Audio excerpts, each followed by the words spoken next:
Welcome back. The Amadiba Crisis Committee has responded to Kgoshi Mathupa Mokoena, the President of the Congress of South African Traditional Leaders. Mokoena spoke to Newzroom Afrika over the weekend.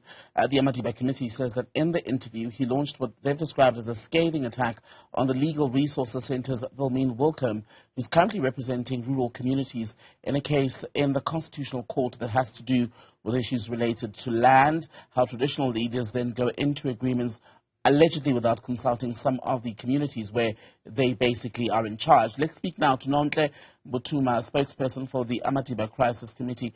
A very good evening to you, ma'am. Grateful for your time. Let's start first. We'll get to the comments made by the Contralesa president, but let's talk first about the act itself that's currently before the Constitutional Court. For those who've not been following the story, you've in fact described it as a threat to rural democracy. Thank you so much.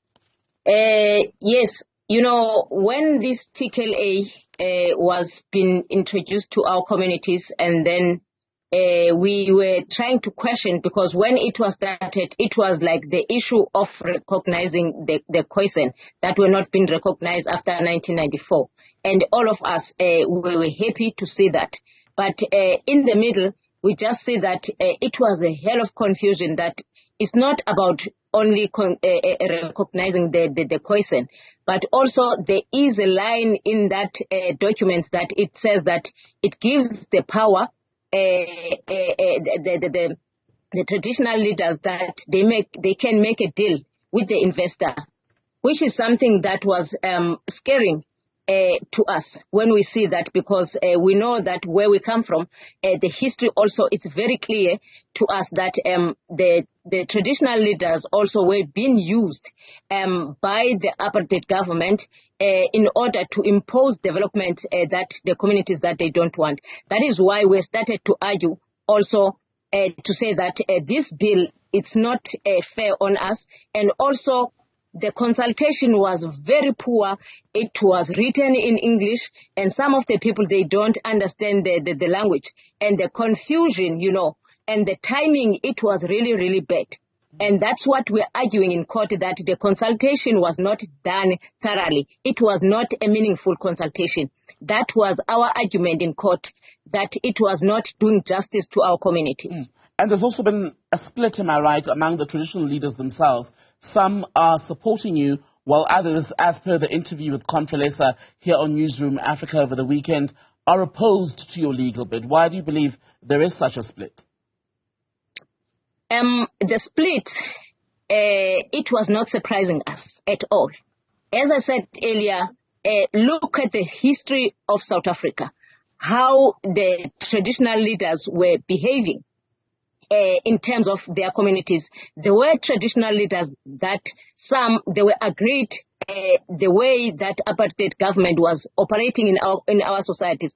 And also there were other traditional leaders that they were against the way that the apartheid regime was operating in our societies.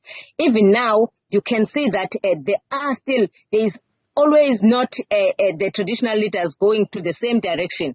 And it tells you that if the traditional leaders, they are operating like that, because all what we want is to see our traditional leaders defending their land of their own communities, not to defend the investors. That is where we differ. Right now, if the traditional leaders that are supporting the TKLA, that is good.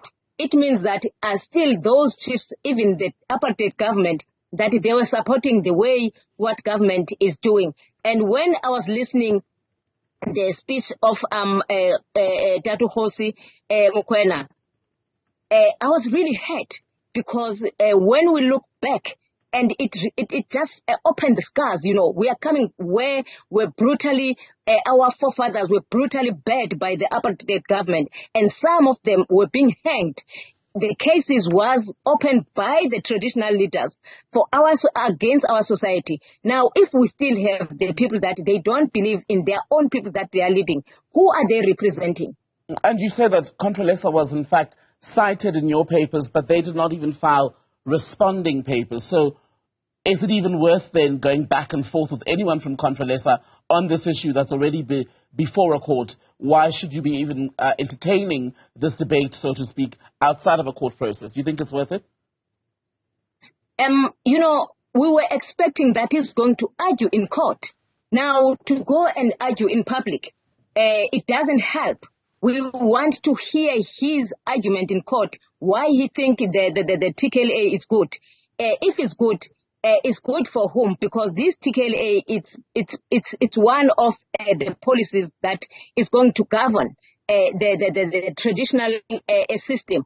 Now, traditional system is not traditional system without the communities. If communities, they see this policy is not good for them, because at the end of the day, if policy it does being brought in, we want to make sure that this policy is not going to affect in our livelihood. Now, this policy, as communities that were represented by him, we said that it's a threat in our livelihood.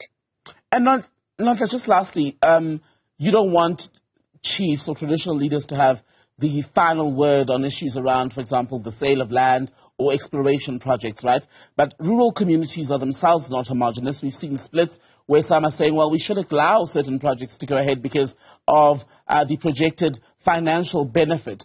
What is the best way to deal with these issues, to govern such discussions in rural communities and ultimately reach a decision that will favor the majority? The rural communities, they love their traditional leaders. The only thing that we don't like it is the top-down approach and one person taking a decision. Rural communities, we are governed in a collective way. This is what the fight between us and the chiefs. And now, if the chiefs or the traditional leader is going to take a decision without our permission as owners of the land, because the traditional leaders are the custodians of the land. They are looking the land after for us, not anybody else. Now, if there is a policy that is going to give them the power over us, that's not good, because we have an examples and the live examples where the chiefs are also already inside making the deals with the trans corporations without any consulting any communities. Now, if we're going to have this TKLA also, it promotes the old regime laws. You know, that's what we argue, because we know our customary law. It's very clear in the traditional authorities how the decision must be taken and how the people must govern. Okay. We govern in a collective.